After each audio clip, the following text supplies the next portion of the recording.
I mean, sure, you can star in your own franchise and TV series, but it also doesn't disqualify you from being a fanboy of one of the actors that's also going to have his own series on the same network, and eventually you two will come face to face. So let's talk about Sebastian Stan and his excitement for Oscar Isaac's portrayal of Moon Knight.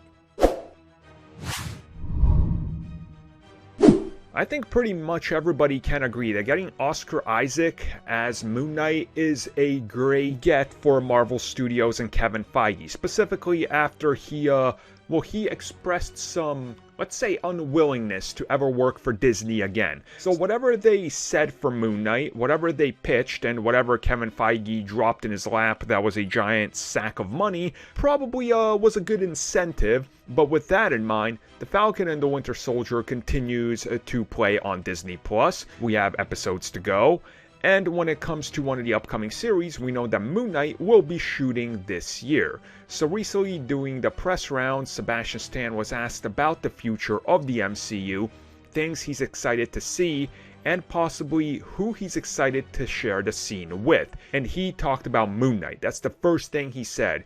And then he said, look, I'm not confirming anything, but he loves Oscar Isaac. He thinks he's a great actor. He can't wait to see Moon Knight. And he's hopeful that somewhere down the road, these two can come face to face. Again, this goes off of what Anthony Mackie recently said, where he's like, look, I'm so excited for Blade.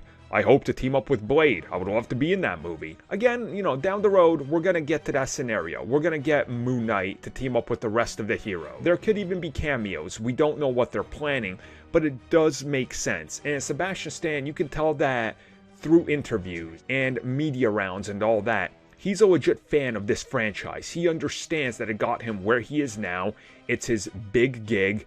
And he's the star, and one of the stars that's only going to get bigger and have more screen time in the MCU. So inevitably, he's going to stand right next to Oscar Isaac, and it's probably one of those scenarios where he's like, wow, I never thought I would get this far in my career. Like, dude, that guy is amazing. Now, let's just hope it's not a Gwyneth Paltrow scenario where she forgets that she's met him and he has to reintroduce himself 3 times over, and she still doesn't know who he is. And I'll be honest with you, I think the reason we're hearing so much about these actors talk about upcoming actors they want to associate themselves with and work with is because it's going to happen. And they're already doing the let's build up the next big crossover slowly by getting in people's minds and getting people talking about it. And it's a smart strategy because you don't want it to blindside everybody, but you also want interviews and things out there hyping up the next project, which honestly, that's what Marvel does. And they're the best at doing it, so I guess keep the hype train going.